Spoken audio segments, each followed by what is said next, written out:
Champagne, B.F. Johnson. I got Sir, good afternoon. Welcome to another episode of Deadline. We're blessed to be here today with Honorable Sharpe James, former mayor of Newark, and still the mayor, we call him the mayor, and Bishop James, one of the most hottest movers and shakers in the clergy and the community of Newark, New Jersey, and abroad. How are you both doing? Well, we're still here. Well, I'm gonna say this to our live audience. We have been blessed really to have you all's presence here. You all have been here and been fighting for the city of Newark, for the county of Essex a long time, and you're both products of urban communities. I'm gonna jump right in it and give it to you like this here, and I'm gonna ask you both a couple of questions and you answer, then we'll get into it a little deeper. When I say to you, what was Irvin Turner to you? Irvin Turner was the first black councilman, but Calvin West, if I'm not mistaken, was the first citywide elected, correct? At large. So you take Calvin West, you take Irvin Turner, and teach our audience because they don't know of neither one. Please. There had to be a beginning. We all stand on the shoulders of someone. And Irvin Turner was that individual. When you're the first of your race to take this leadership position, so much pressure on you. Not only did he wear that pressure, but he served his people to the bitter end. I mean, he was a legend to me. I remember him knocking on my door one day. Sharpe James, I understand you're interested in politics. You had to love this man because he was a role model. He was a hero. He was someone that everyone knew, Irvin Turner. Your Honor, there was a Faulkton Award or Faulkton Act when he came into play, whereas each particular ward had their representation. Is that when he came into play?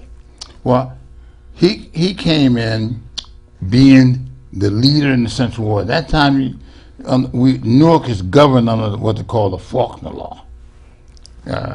Certain wards, certain this, certain that.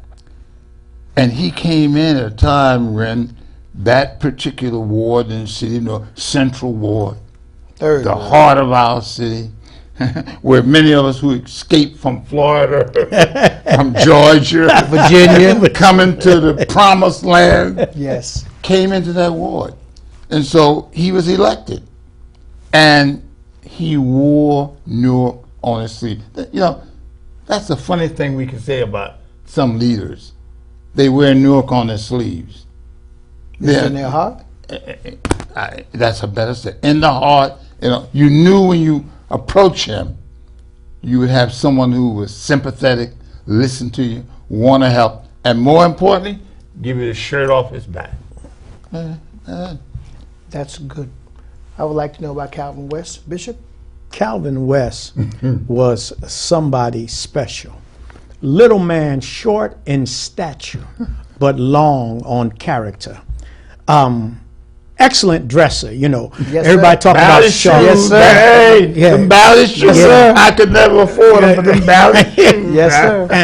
And then you could tell when he was upset, but his demeanor never really changed. He had a methodical way of saying what he wanted to say. Really? But you knew how he was, and then he would use things. We only have one moment in time, and how you use that moment.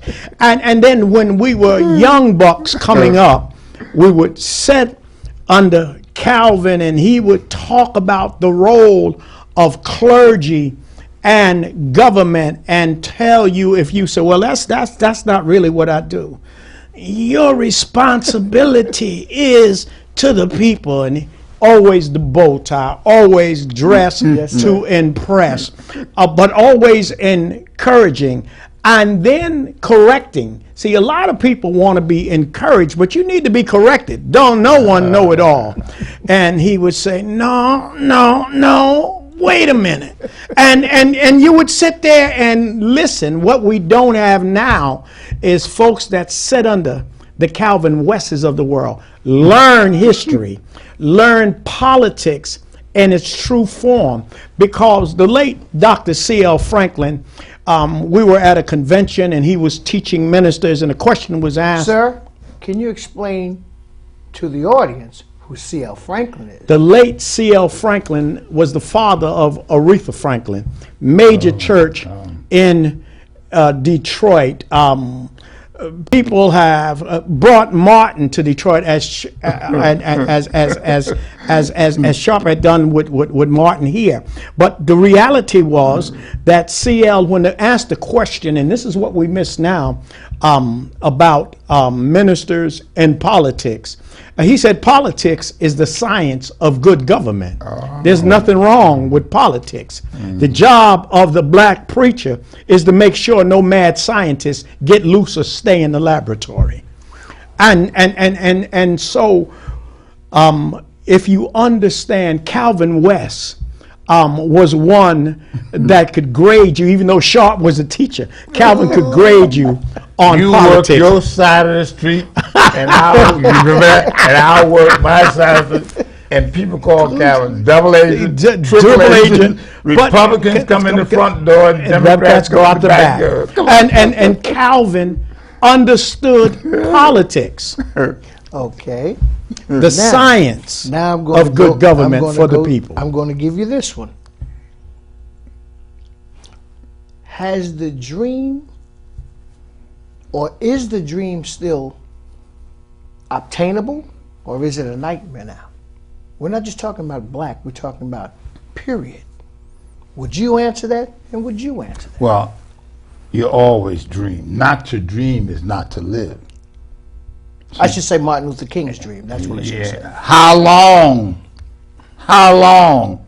before black and white walk together hand in hand? But the dream today is more difficult, I think, because the leadership you mentioned in the clergy field, the Earl Harris, the Jesse Allen, the Irvine Turner, they were crusaders. They were about elevating a generation of people. I came into to a black and Puerto Rican a convention where the community came together and said, we will pick our leaders to serve us.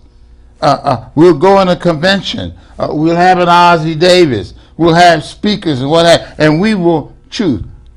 I'm probably the last of the Mohegans who you will sit with, who was selected and elected. Selected, protected. I don't know, I got too many scars. I just came from the hospital, so I don't know about all the protection now. I know. He has you covered. The good Lord has you covered. Bishop? In my opinion, I agree with the mayor 100%. You have to have dreams, but you have to be able to delineate whether your dream is a nightmare. And what we've seen is the gains that were gotten by those from Irvine Turner on up. The first African American state senator, female, Winona Littman. Oh my God! I was going to speak on it. The late Miss Louise Epperson at the hospital. Stop the bulldozer. Adenizio wanted 250 acres to clear out human removal of our neighborhood, and she stood and had the courage. No, not in this neighborhood. No, you're not going to do that. Right. To the most powerful individuals that time. These were the people that mentored me. That mentored me. Levin West. You know, you're asking about dreams. These not only did they dream it, they brought it And they tried to lock him up for doing it. Oh, yes, they tried to yes. lock him up for doing it. And I got to throw this in. You asked about the dream. I believe that we have allowed it to become a nightmare by not insisting that the same principles. Levin said this, and Sharpe, he would say this, and turn that collar around backwards. Oh. You can't do giant things with mental midgets. That's David. I have to piggyback on it there and say, I'm from a different era, but I came up under you all. I have great ties with the both of you. That's my uncle. You and my mother and my brother. So going back to both of you all being educators, and my mother and father, my father died at 104. My mother would be 97. Now that's 10 years ago. My oldest brother is 92. The elder persons in the household now is maybe my age, 60, maybe. So in retrospect, what you all are saying about teachings, cultivation, understanding what the struggles were about as Americans, not just black Americans. How is it that there's such a difference? Because there's visually nothing that says that we have to struggle since the 44th president. I'd like for both of you to speak on that, because they feel, my peers and below, feel they have arrived, and if it happened before them, it's of no interest. Whereas we were taught, my generation, you will know, you will understand, and you will achieve. Well, you mentioned a word there, education. We stood on the shoulders of those earlier heroes, Irvine Turner and the others and so forth like that. When they created this convention, they went out and searched for individuals who they felt could contribute, who they felt would be about the community. Remember, I didn't wake up one morning and say, I want to be a councilman. I want $95,000 a year, part-time job. I want staff. I want a car. I want this. They gave us an agenda. We came out with a platform. In the community. Our poet laureate, Yes. Barack Amiri. I mean, they sat down a Willie Wright. Come on now. Yeah, you calling the roll. These people sat down and Harry Wheeler, Lord, Harry Wheeler. Harry Wheeler. They wrote an agenda. They said, son, once you're in office, this is what you will do. This is how you will serve the public. Too many of our young people today just wake up one morning, hey, I need a job. See, look, that's the point I wanted to make. Looking for a job, looking for perks.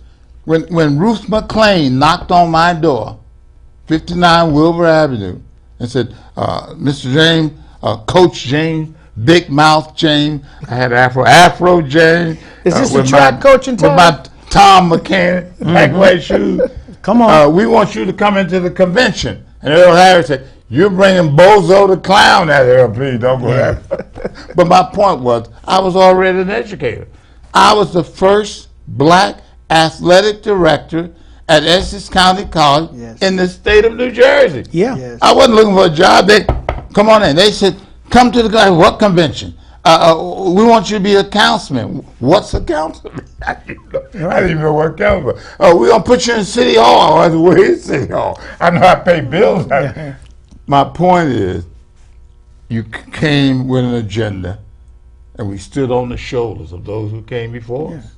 I had been called to this little church down the neck on New York Avenue and Ann Street.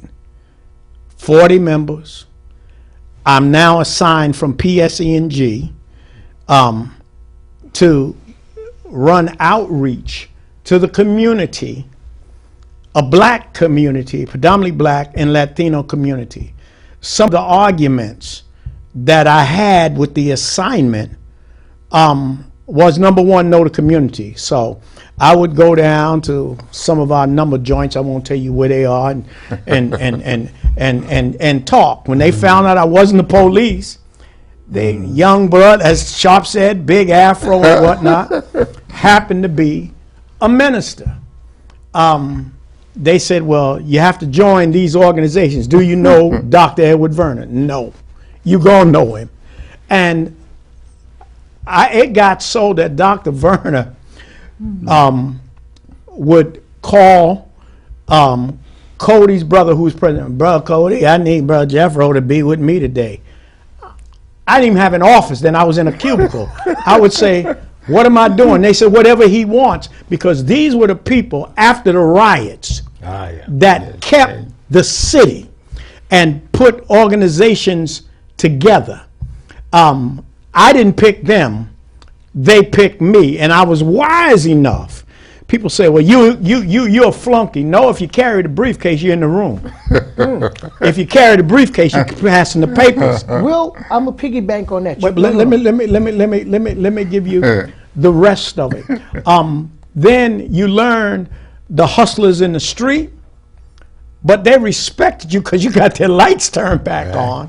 And then I called. Right, and then you had a leader that would not his will, but the people's will. And so you learn, and then you start to surround yourself as you go up. Some of the fights inside corporate America was unbelievable. People that don't know about it. We would call, if you do marketing, anybody that knows anything about marketing, you talk about marketing segments. They talked about sub-segments. Blacks were sub. Sub is beneath. Then you learn from folks, you get introduced because you're really a novelty in corporate if you look like us. And then you meet folks that are movers and shakers. As I said, Winona Littman used to pinch my cheek and tell me I was cute, and I thought she was the finest thing walking. I was young, but I wasn't dumb and I wasn't blind. Then you had folks that was ahead of their time. When Sharpe put together the Senior Citizens Commission, he not just put it together, he funded it. There was a new thing going around in 1991, I'll never forget.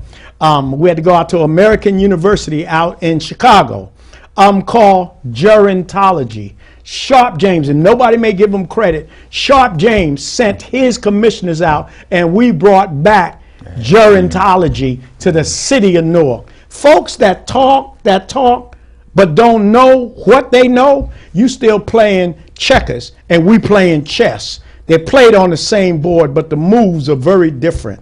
And then how did I get with Louise Epperson? She was on his commission. And Louise gave me the history and how this hospital was built and who signed and who fought.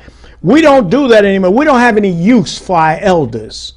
We don't have any use for knowledge. And so y'all are educators. You can't educate somebody that doesn't want to be educated. On that, we're going to go right to, excuse me, the importance of why was arts and the cultural community so important with New Jersey PAC for you? The PAC? Yes. Why was it so important to have that here? Well, it was controversial. What's Yes, that it word? was. Not in my backyard. Change always is difficult sometimes. We needed to make Newark a destination city. We've had people say, I don't want to be found dead in Newark, please. The young lady running for governor, a lieutenant governor, I don't want to be found dead in Newark. I don't want to come to Newark. Newark's not a safe place. All kinds of stories that attack the city of Newark. And yes, urban cities have crime. Urban cities have drugs. We need to become, and I got to give credit where credit is due, because I brought in the best minds. The one thing about being a leader, you need to bring people around you who, and many of them thought they were the mayor, many of them acted like mayor, and only when I got run, I appreciate you be acting mayor, looking like mayor, dressing like mayor, but Sharpe James was the elected mayor. I got to sign Would that. remind you but, of but that. the destination city, a Gail Chaneyfield, Richard Monte, Glenn Grant. Glenn who's Grant. in charge of all the courts. All the courts today. now. I mean, come on. Harold Lucas, who the president Authority. drafted to go to Washington to be Yep, in charge that is correct. Assistant Secretary of HUD. Al Zack, the director of engineering who walked around Engineering. with papers. That is correct. I thought, Al, you need help. But anyway, my point is, we needed to give our city attractions that would bring everyone in. The museum was doing that. Love the museum. The library was doing Still that. to this Love day. it. But then the Performing Arts Center, it won't work. We're gonna put it in the Meadowlands. Hearts Mountain spent $1 million. Yes, they did. George Zoffinger, of the commissioner of the Sports Authority out there, they spent $1 million saying Newark's not a safe place. No one will come to Newark. It won't work in Newark. It won't exist in Newark. Really? Now, since 1997, when we opened, it's one of the leading art centers in America. In the nation. With diversity in America, attendance in America. Fourth largest. No incidents, no crime. And hold on now, let me be honest. We had to overcome an African American cemetery we found. And they said, Sharpe, we're going to tar and feather you if you go ahead with it. Sharpe, Symphony Hall will become the Black Hall and pack. All kinds of issues. I was going to ask you about Symphony Hall. But all of those issues, we continued to keep our eyes on the prize, that it would bring an economic engine, create jobs, give us an image, and more importantly, New York became a destination city. I went to one event, 1997, Sharpe gonna be out there, be the hero, and a lady had a walker. And I ran over to her, hey, could I help you cross the street? You going to your car? She said, no, I'm going to a train station. I'm from, I think, Newton, Massachusetts. She came to see the piano player, Perlman. Yep. I couldn't believe that a lady with a walker living in Newton, Massachusetts would come through public transportation all the way to Newark.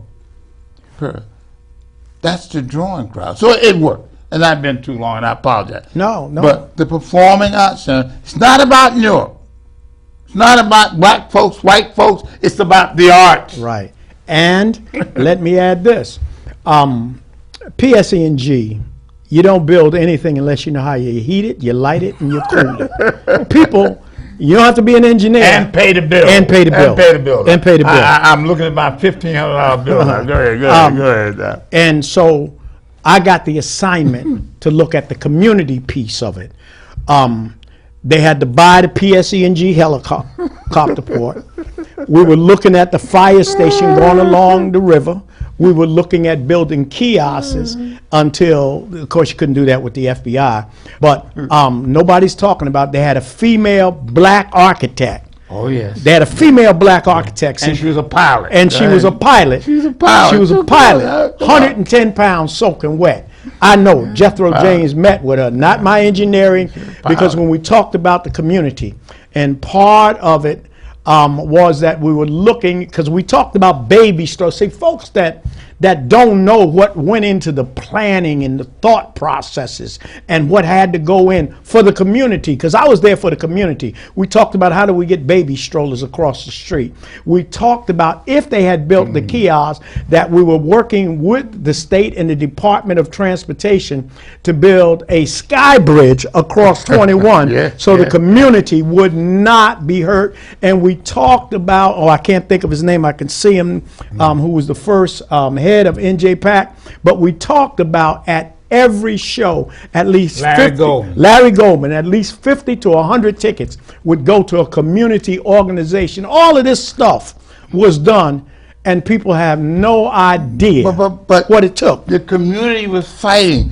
Amiri Baraka Sr., our poet laureate, came to me and said, Sean, I'm warning you. If you go ahead with this project, we're going to tar and feather you.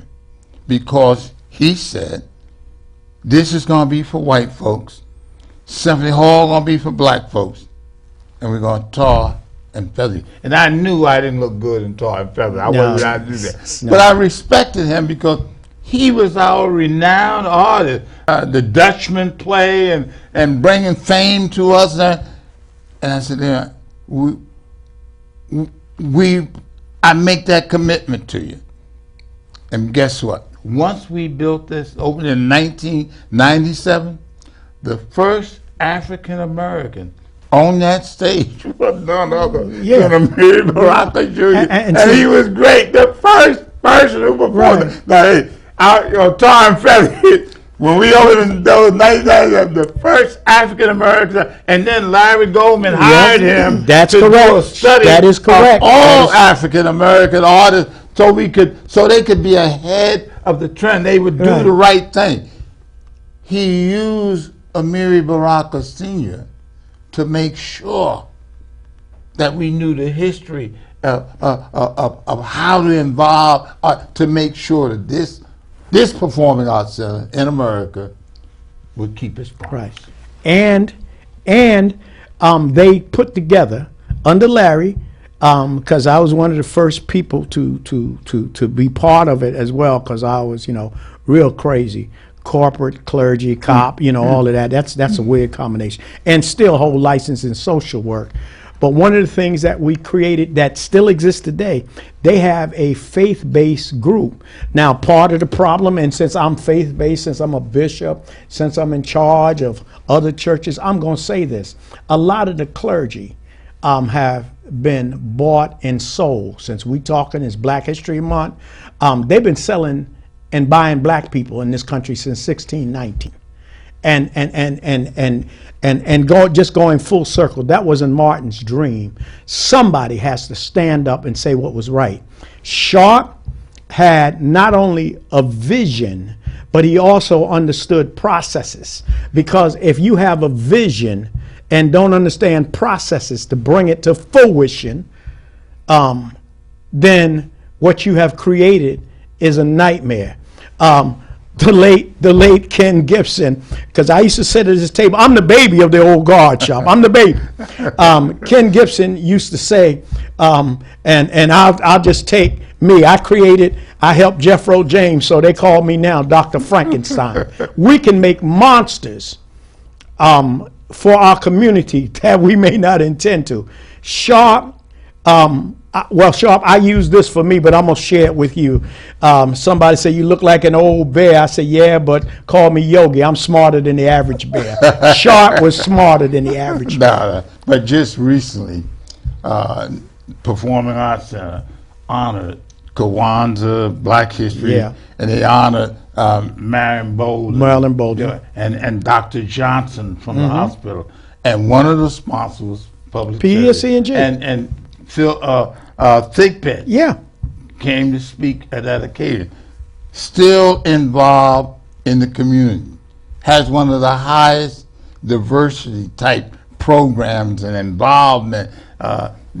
It worked. What I want to ask you all is that for this generation, and being that it is Black History Month, we've made tremendous strides, my generation and behind me. But for some reason, it seems as if there are not too many obstacles with solutions. Everyone wants everything right now, whereas when you all were my parents or my parents' age, there was a process, as you all spoke of. So the question is, now you have entrepreneurship this way and this that way, as far as TV shows, as far as Google this and Google that. How does that cause a problem too? It's a good problem and it's a bad problem. You care to speak on that, you all?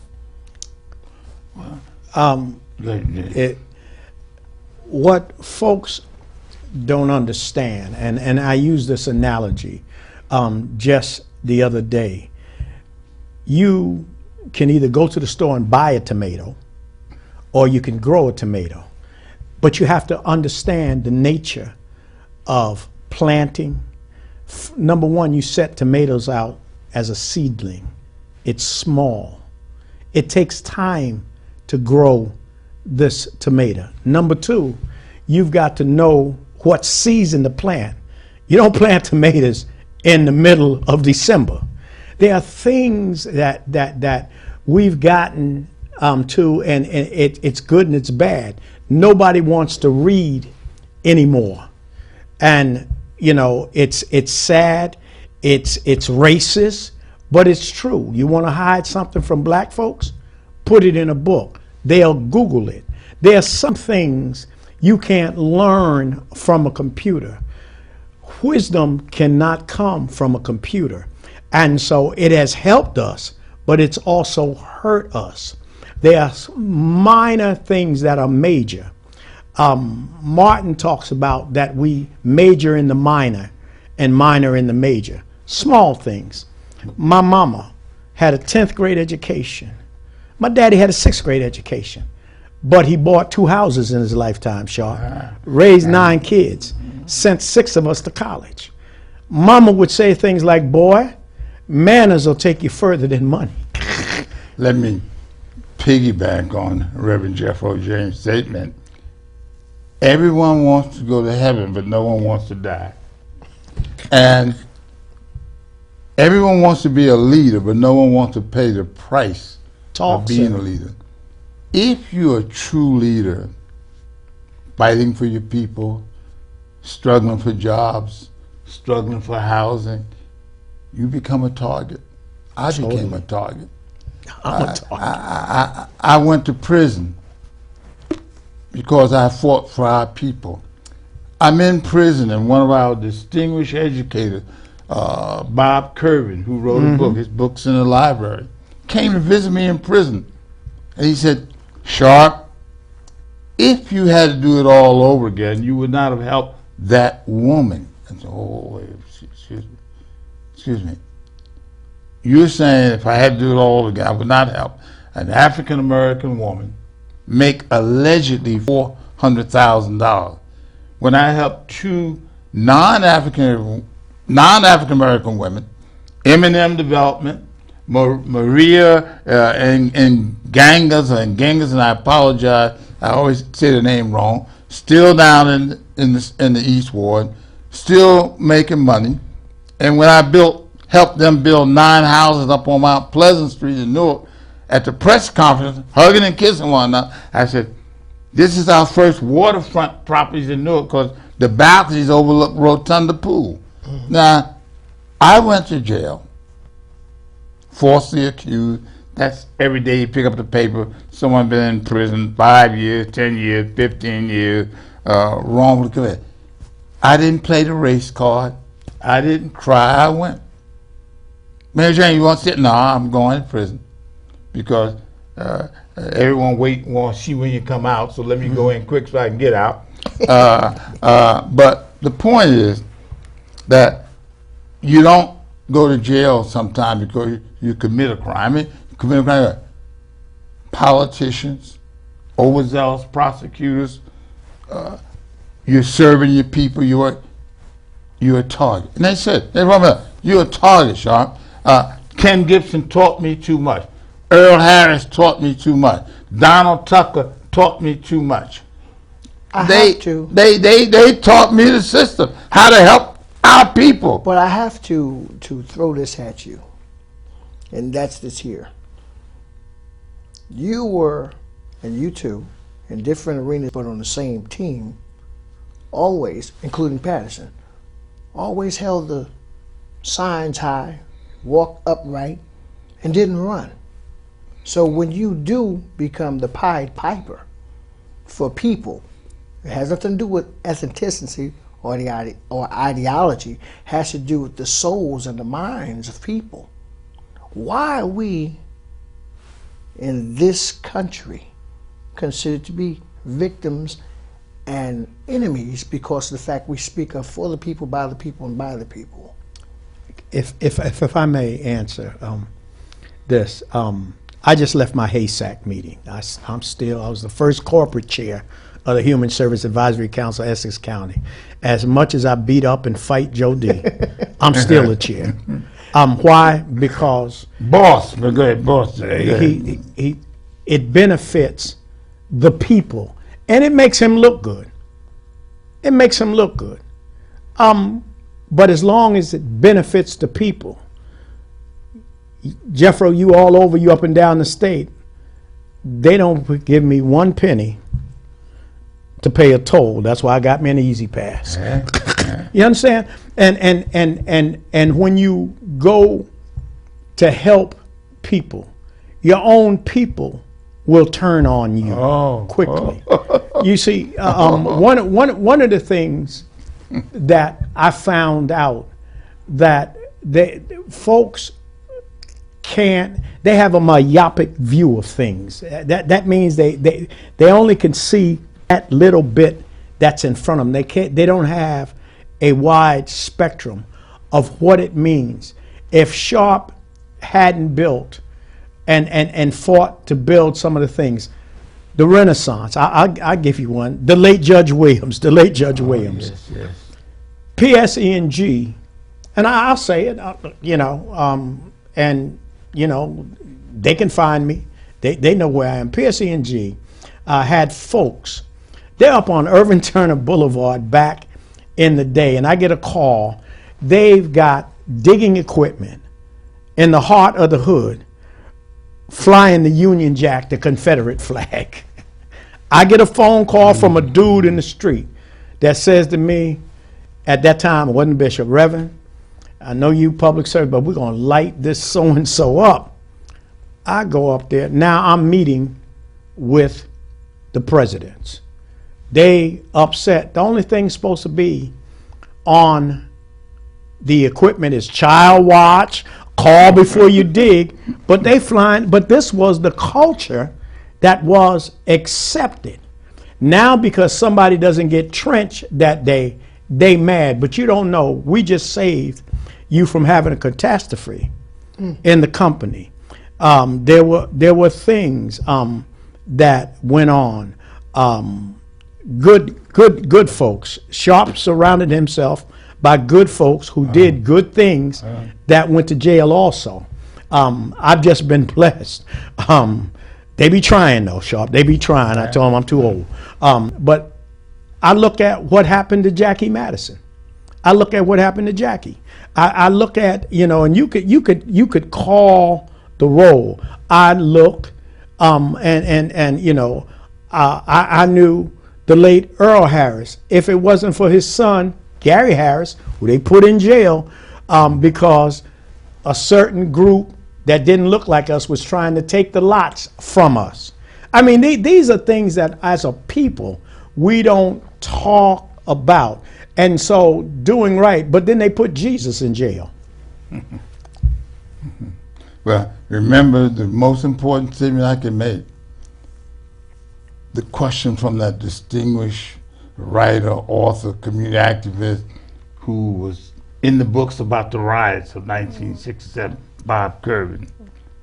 If you had to do it all over again, and the answer remains the same, if I have to help my people and go to jail for helping my people, doing nothing wrong, everyone paid the same price, then I have to go to jail again. Do you see that happening today, though, with the culture of young people?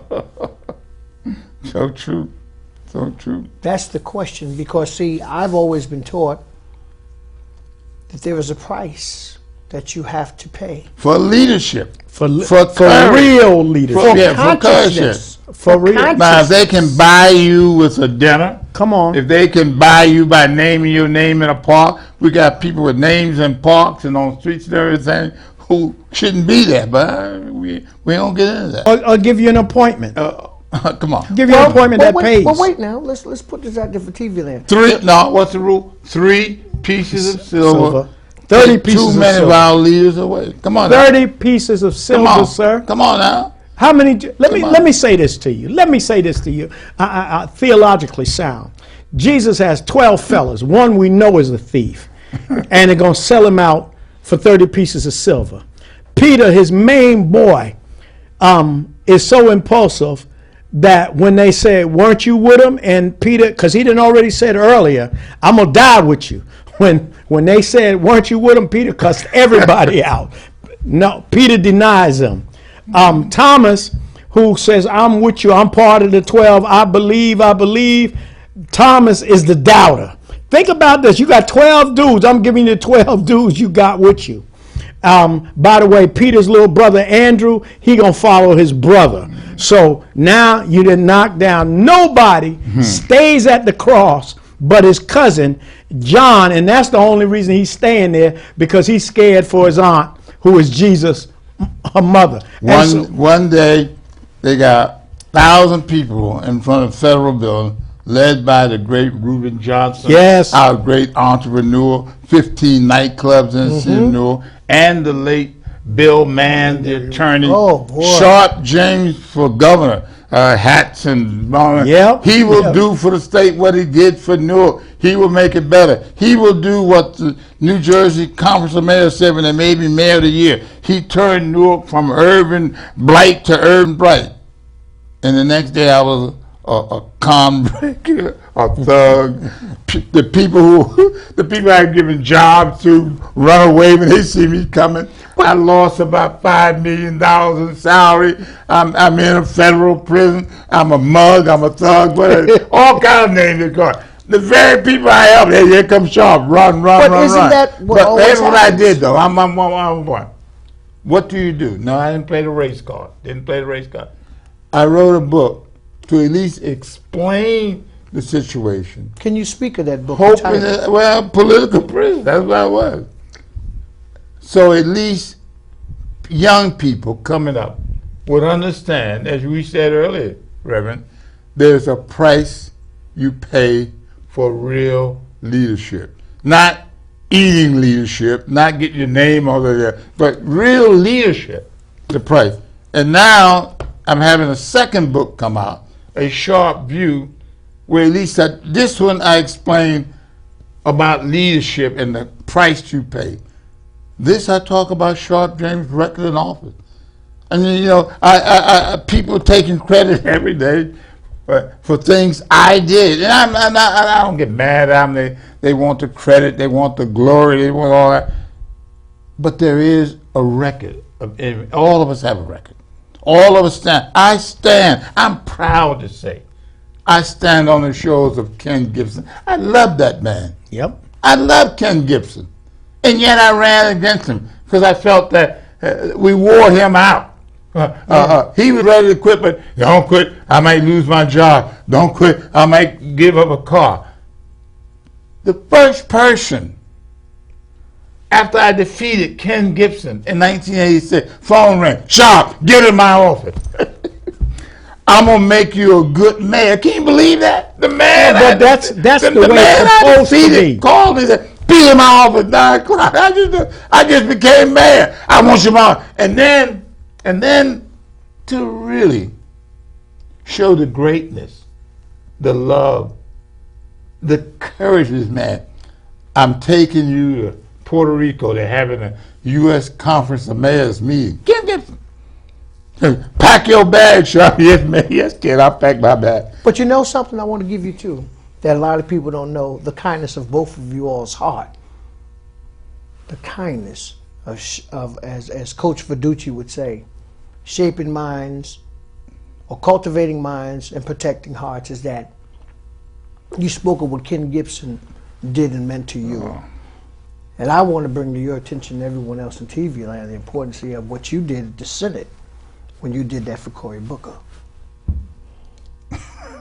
Well, these are things, as you stated, they're looked over in the bullets. Now, going from that, I have to ask you about Eugene Campbell and you about Earl Harris. Right. Eugene, superintendent of schools. First black. First black. From the community. And education was changing then from where all the members were appointed by the mayor. Then you have an elected board of education that would become a little more separate, a little more confrontational. But Eugene came, as you indicated, at a time when it was difficult. All sides fighting, the racial issue, the class size issue. It was just so many issues. But he stood tall. And he improved the system. He was a people person. One thing about Eugene, from the community, for the community, and by the community. And let's be honest, he took his lashes and name calling. Here we go back to that leadership. I tell you, I got all kinds of scars. I mean, you too? Many. They said, Sean, I don't mean to laugh. aren't you troubled by having those keloids down the middle of your stomach so I can have a smooth one and be in a grave?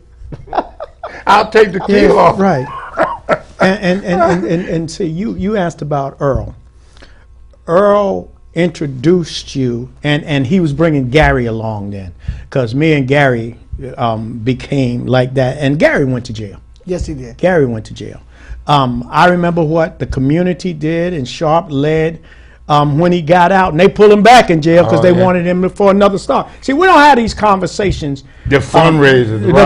That's right. That's right. That's right. Is it They didn't want to have a friend. They didn't want me to raise money. That's correct. Because they say they keep you poor so you can't appeal. I went back to a young lady that sent us. I said, why are they doing this to me? They're talking about taxes. She said, they don't want you to have money to appeal. No. And see, They people don't want you to have money. and so he knew what to do for Gary. Earl Harris was smooth, polished. And the silver fox. Come on now. Come on. Different from The boat ride where the boat didn't show up. Come on now. He was different. He was different. The $125 breakfast with eggs and bacon. But you loved them. But you loved But them. he was different than Calvin West? In that way of smooth? All that party. All of them had their Earl had that handshake like a gun. I said, my wife, I said, Mary, there's some people who are rude to you, but every time you see Earl Harris, you run up and hug him and, hello, Councilman Harris. What is? She said, every time he see me, he get a smile and stick that hand out, shake my hand, give a smile, and hug me. That means something to people. And see, People person. Right. Gary, we were trying to build the church. We down the neck. And for some reason, I do what I do at PSE&G, and Gary took a liking to me. And so he helped us to do things. And then I got to give another one, Donald Tucker. Let me tell you something. Him and Sharpe, and it was funny because we could go on any given day. You couldn't mess with Sharpe, but him and Sharpe could go at it, and we be sitting there going, whatever you do, don't bring a third party in it because he's now going. Donald was the hardest working. Well, I remember him from 502 High Street. Let me tell you something. Hardest working councilman, came early, left late, read every piece of paper that came in the government. Hey, you had to love him. You just either you hated or loved him.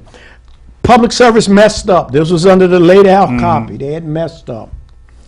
So I knew at that time we had beepers. That tells you where my beeper's going off. Al started calling me the night before. We're on the front page of the Star Ledger. Had messed up. I go to Donald's house, and Donald always had a way with words. You don't want to say that. I don't want to You don't want to use the word. I don't want to use the word. You don't use the word. And Donald, he had a way with words. And Donald is Reverend. So I go in, speak. Look him. We talk. I get back to PSE&G, and this is what I loved about Donald Sharpe, and even them, because Sharpe would do some things. He'd get his jabs at public service too. And after we have coffee and breakfast, I go into the office. All the big boys is on the fourth floor. Then was where the big boys met, and one of them, senior VP, where you been? I said, because we can't get in touch. Either he was councilman or assemblyman, depending what day of the week it was. And I said, that's because I was just at his house. Cleo made coffee and breakfast. I was just at his house. Mm-hmm. Y'all don't know him like that. You have no relationship.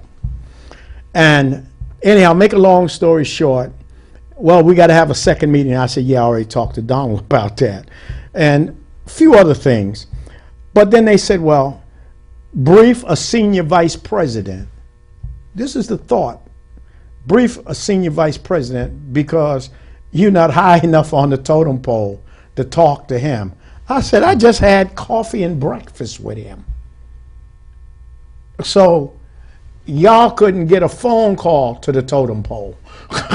Right. Donald and I fought over, he wanted to change the name on Elizabeth Avenue. Yep. He wanted to do this and do that. And then there was an article about problems at the center, the Tucker Center. Yeah, you're right. Mouse, rats, and they're going to close them down. Donald came to my office and he said, John, I need some accruals in order to get some money. I think about $188,000 in order to keep the center open. And everyone thought that I would say no. Everyone thought that I'd be opposed because we always fought for Newark, about Newark. And after he finished it, I said, Donald, as long as I'm there, they'll never close your center down. And I picked up the phone and called Ron Jeans and said, can you find $188,000 accrual to give to the center to keep down? Because I admired Don.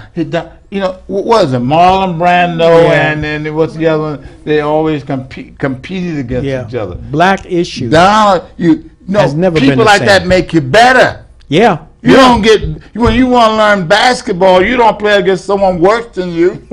No. Baseball. Donald Tucker was a challenge for everyone on that city council. He knew everything. He read everything. Knowledgeable. You get better by rising to the occasion to challenge people. And how did PSE&G get a bathroom in its customer service center? See, these are things folks don't know. And there was a black woman with a noticeable gait. She asked to use the bathroom. They told her no. She happened to be one of Donald Tucker's former school teachers. And she went to her council person. Things hit the fan from the top. I get the call. I go down to see, because they're in the conference with Donald Sharpe, and Sharpe says, the complexion of public service has changed, because now I'm like the president. You can't make these up. So they helped my career, because when there were times they wanted to hang me for fighting for the community. For 25 years when I was there, Black Issues got funded. Donald Tucker's Black Issues got funded. The founder. Dr. Verner's organization, once I became president, I couldn't go back no more. We funded things in the black community. And then ABE, the American Associations of Blacks in Energy, that is a national organization. I was blessed to be young enough because the engineers from the Tuskegee Airmen were part of that, and I met them out in California at a convention. And what they did to young folks, going full circle on this history, said, well, Sharpe, you now done made it up. You no longer deal with Jeffro because he did that old school. I'm a founding charter member of PSE&G. And they don't even know my name. May I make a last commercial to keep me from the White Castle? April the 1st, we're going to have a breakfast book signing for the new book. All right. April the 1st. Where? Robert Tree Hotel. So anyone call my home, call the Robert Tree Hotel, but April the 1st. What time? Say all of that again. We're going to tell, at breakfast, 10 o'clock, we're going to call, have a good breakfast, and maybe just a half hour on record in office, report card. Right. The one thing I've always said, everyone has a report card. In school, report card. Yeah. In government, report card. And so, yes, Sharpe, the thug, that been in prison, didn't do anything, blah, blah, blah. That is to talk about leadership and the price you pay. This talks about the wonderful thing we did with a team. Yeah. There was a Glenn Grant. There was a Richard Monte. There was a Harold Lucas. That's there right. Was you go on and on and on. I didn't do it alone. There was a Gail Cheneyfield Jenkins, Donald Bradley, the council president, Ron Rice wanted the vote, Mamie Bridge was so forth, Bessie Walker. Bessie Walker. Come on. Jess was with her. And I'll never forget when we were trying to get the money for the airport, the money for the arena there, the Prudential Center. We've been begging and we've been fighting. We run around. We finally catch up with Cody. We put him in a corner. And Reverend Bridgeforth, Councilwoman of West Ward, said, Governor, my grandmother told me you can't urinate in my face and call it rainwater. We want our money now. His nose turned like Rudolph the Red-Nosed Reindeer. Hey, Sharpe didn't do it. Reverend Mamie Bridgeforth. What do we call it? The least likely person. Everybody calls she was bourgeois and and she still is. And Governor, my grandmother taught me you can't urinate in my face and call it rainwater. We want our money. We got $1.2 billion. I said, please, hey, help. Well, I'm telling y'all, I'm not going to wait. Teamwork. I want my book. Teamwork. Not Sharpe, James.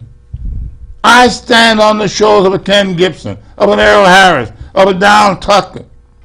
And I stand on the shoulders of five council members. You need five. People say, hey, Sharpe, what's the best idea you had when you were in office? Could you tell? I said, anyone can get 5 votes. I said, I had a whole lot of ideas. Yeah. I couldn't get 1 vote. Ken Gibson said this, it's a numbers game. You need these many. That was his saying. Says that too. You need these many. 5 votes, man. Council President Donald Bradley, Mamie Bridgeforth, Bessie Walker, Gail Cheneyfield, Ron Wright, and others. Dennis West. Yeah. Thank you for the team effort. You know something? This has been a great segment, and it's only the part of 2. As I end every segment by saying, first of all, thank you both, Mayor James. Thank you. And Bishop Jeffro James. Isn't that something? You have 2 James here. That's powerful. But before we can love all people, we must first love ourselves. This is a continuing episode that will be part 2. Look for it. Thank you very much. Got this next one. We're going to keep it running from right there. But what's deeper coming with this